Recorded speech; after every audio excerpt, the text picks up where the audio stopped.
رضوان جيد ويساعدوه مهيب عبد الله فلاني وعصام بن بابا. الحكم الرابع هشام التازي. هذا الحكم المغربي يسطل بالدرجه الثامنه. الأندية التونسية بجيل. وينه قلت لك هذا هو الهدف، هذا هو الهدف، هذا هو الهدف. ما نلعبوش مع سعد بجيل لعبه. هدف اول لصالح الترجي. دقيقه لعب اللعب لا سعد بجيل. يا كبير يا كبير يا كبير يا كبير يا كبير يا كبير. هدف مقابل شيء. اعطيونا توا 3 ولا 4 اهداف، اعطيونا 3 ولا 4 اهداف في المباراه. قلنا الهدف جاي على الساق اليسار.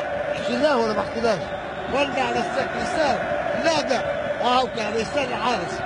اليسار بتاع الدير ما ترحمش. دقيقة واحدة جا الهدف وبعده هو باش يجيو الاهداف. افرح يا جمهور الترجي، افرح يا بقير يا كبير، افرح يا سعد يا بقير. باهية مع ادريس حيسي يبعد حلو المراوغة أولى والثانية.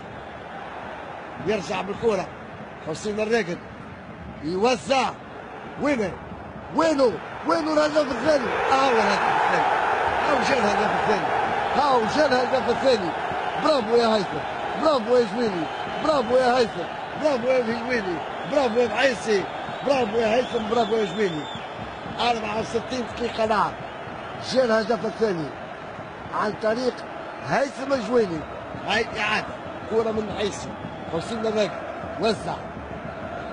حاس كرة بيده رأسية جويني لم تخطئ الشباك. هاو الهدف الثاني لصالح الترجي.